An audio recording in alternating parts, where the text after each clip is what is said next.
Hello, I want to get on here and speak about cancel culture and how it shows up in our conscious communities and ways that we can deal with it in a more conscious way. I'm sure many of you have been to ecstatic dances and you hear stories of somebody not being welcome. Tends to be a guy not welcome to come to dance anymore because a woman has a problem with him. And we might not know what the problem is. But what happens when somebody is not welcome and the other person is welcome? It sends a signal to our brain that that person is unsafe, but the other person is safe to be around, even though nobody knows what the issue is. This is what happens in our brain.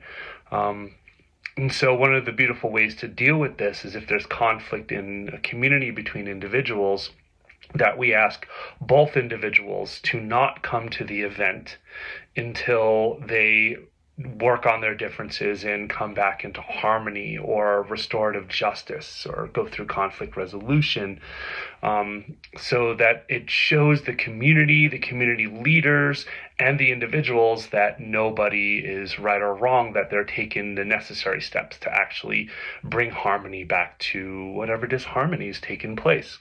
And this doesn't just take place in ecstatic dances, it takes place in other situations as well.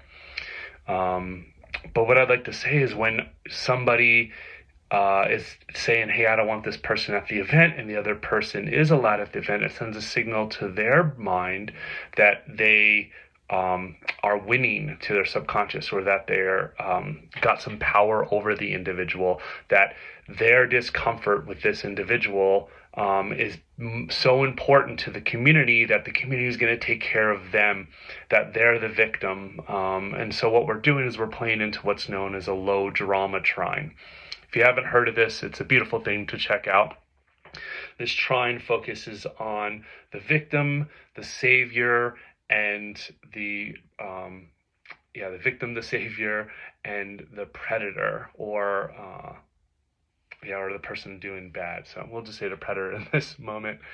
And what happens when someone's a victim and they're making somebody else the bad guy, the predator, then they tell their story and the other individuals become saviors. So you can't have a victim without a predator, and you can't have a savior without a predator, and you can't have any of this. So this is called low drama trine. And it happens in conscious community. It's not that we're wrong, that there's just a part of our psyche in how we move in the world, how we want to protect each other. And some of us feel really intensely about situations and we feel like victims. And this is all okay. And what's underneath happening is unconscious joy. This unconscious joy is getting off. It's the underworld of our psyche, getting off that, I'm winning. This person isn't allowed at events and everyone's protecting me. I'm safe. Like I'm important. That's what winds up taking place in our psyche at a low level. On the other hand, the person who's being looked at as the perpetrator, um, whether they're innocent or not, feels that their feelings are not valid, and that their story is not valid, and so they're disassociated from their community, people that they love, and they go through a level of depression. They drop into, what did I do wrong? Is this karma hitting me? Like, even if they're wrong, they're like, oh my God, I did something wrong. Maybe they want to defend themselves and create that person to be the perpetrator and not them. Or they go into, I did something wrong. I want to ask for, forgiveness and take responsibility. And that's the best part. When we play high level drama, people take responsibility for their actions, for what they do in community and how it affects others. So here goes a good example of high drama and to get rid of cancel culture in community. Oh, I had an issue with this individual and I feel uncomfortable with them in areas. I am not going to tell everyone about this because there is no right or wrong. I might feel like a victim right now.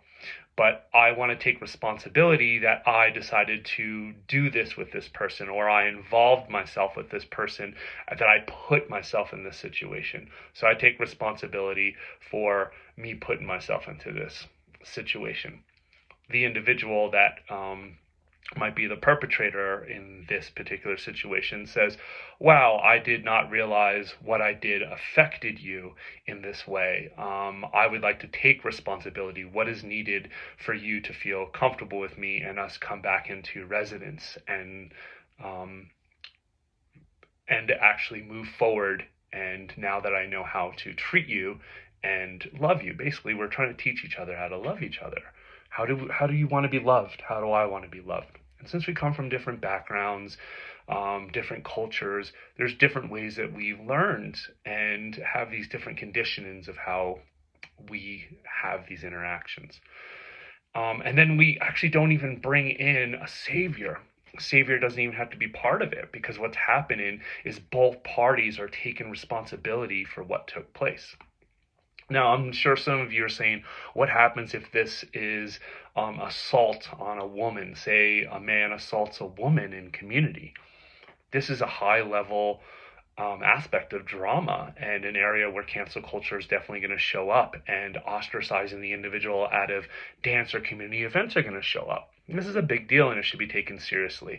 So I'm not saying that this is something that needs to take place in everyone, but this is also a place to take responsibility. Radical responsibility is, I take responsibility for involving myself with this man, and I did not see the red flags. I did not see these things. I was unaware. I take responsibility for putting myself into this situation.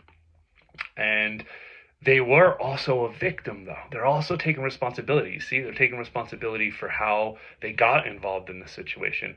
But when they were victimized by the individual that assaulted them, that individual is in what I call gremlin, is in with a low vibrational frequency of taking, or feeling that they have ownership, or they can do something to somebody else without their permission.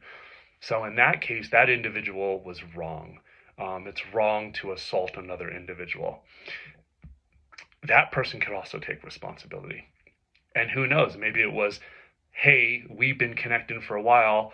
I thought that we had an understanding, and I felt comfortable touching you and connecting with you in that way, if it was on a subtle level. And I'm wrong, I should have asked consent. Or they actually physically did something like hurt the person, or physically grab the person when they're saying no.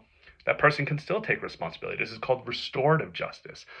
I see in areas where I am wrong for doing these things, and I would love to take responsibility for that. It still means boundaries can be put up. We still don't want you at dance. You're an unsafe person. This is totally legitimate and valid to ask for space, especially when somebody did something at a high level of disrespect to another person. So I just wanted to speak on that, because that's important to know as well. And in that case, saviors come in as well. Now, savior's job is not to make either one of them feel like the victim or the perpetrator, but to simply say, I'm here to be a safe space. I want you to feel safe, and I want that other person to feel safe as well.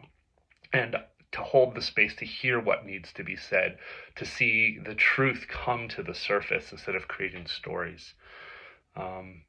So that's a little bit on that. To get back to the cancel culture, I'd say one of the things that's really important is when somebody gets removed from dance or from an event because someone feels uncomfortable with them, when we don't reach out to the individual that isn't allowed at the event, we are creating cancel culture, because we are living into the victim's story that this person is unsafe to be around, and I want to have good vibes at my event. I don't want any bad vibes. I don't want to have issues in my event. So I'm going to save this individual by asking this other person to not show up at my event. This is cancel culture, because we don't know the story. We don't know the truth. And neither one of the parties have taken responsibility. In a situation like this, it's important to say, if you have an issue with this person, have you sat down for resolution? Has there been requests for resolution? No, there hasn't. Okay, then I am going to ask both of you to not come to the party until you're able to resolve this. Or, yes, there has been resolution and there's been boundaries created. These are the boundaries created, and this person is not allowed at the event, is what we've collectively, which we hold here in Boulder. The Ava holds these things called Unity Circles. She runs Rhythm Sanctuary down in Boulder, Colorado, where collectively you could come up with a decision. Hey, for this period of time, you guys are going to separate. Or, hey, everyone heard their stories and we hear that this person was hurt, and that everyone understands each other, and you're willing to move forward as a community and rebuild your friendship and rebuild your community connection and not ostracize people from events. So there's multiple different ways that this can go, but I wanted to speak and touch points on the things where we do not take sides in community. We do not cancel culture people out of events, especially when we don't know the stories. We don't go around playing the victim and getting people ostracized from events, especially if it's low-level drama and it's not something where the person's actually physically unsafe to be in the environment, and it's just somebody feeling uncomfortable with somebody. We don't ostracize them from events or tell stories to people that create stories in their mind that this person's unsafe to be around. So that's cancel culture, and we don't want to do that.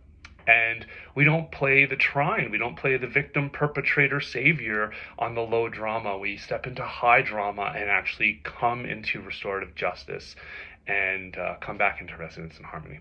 So I hope this video supported some of you out there.